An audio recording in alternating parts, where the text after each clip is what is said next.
Dear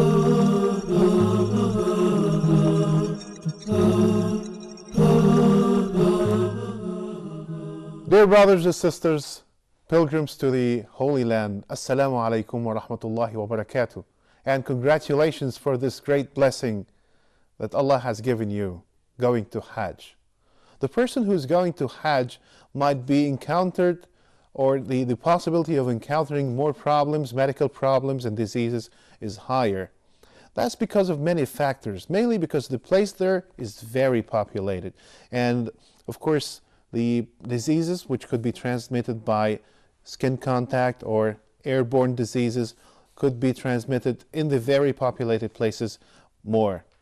Of course, the place is very hot in there, so the sun might lead to sunstroke, and of course this could be causing some dehydration and would lead to some renal stones and other problems that might come out of dehydration. The problem of hygiene. Hygiene is very different concept of hygiene from one country to the other and one population to the other. And when you bring people with different concepts of hygiene, these might be causing some transmission of diseases and infections. Of course, the problem of food. Food is very important, and the very well balanced meal in the presence of general conditions like heat and walking and exertion. One would need, the Hajj would need lots of good food, but being exposed to or eating undesirable food like food which has been so much cooked might lead to cause some problems like diarrhea or food poisoning, may Allah forbid. And of course, the possibility of getting traumatized, falling down, or being pushed by somebody who cannot, might not be avoided, but try to decrease the problem by staying away from the heavy populated areas as possible. Of course, people with an older age might get tired more, might have previously diseases, and they should maybe avoid being in contact with lots of population. To avoid this, maybe we have to have our precautions, especially, for example, when we're going to the toilets. Maybe this is one of the modes of transmitting lots of diseases. You should have a toilet seat cover. Some of them are paper or plastic. You should carry some of them with you when you're going there.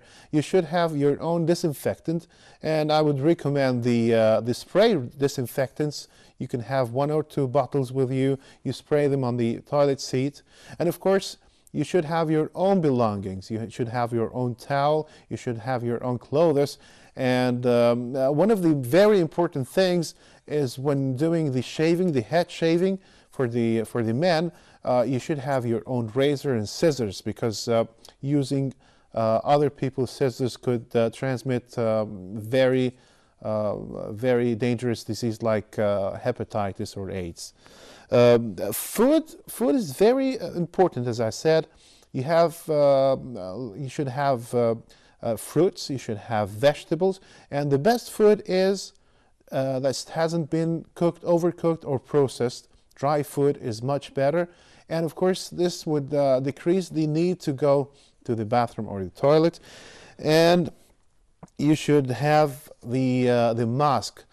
People with chest problems, people with chest diseases, we usually come back with a flu from the Hajj, but having a mask would decrease the possibility of cross-infection, especially that strains of flu is different from one country to the other. When you bring them to one place, you might catch a flu or a strain of flu that's not, your body is not used to fight against it. So the possibility of having this flu is higher.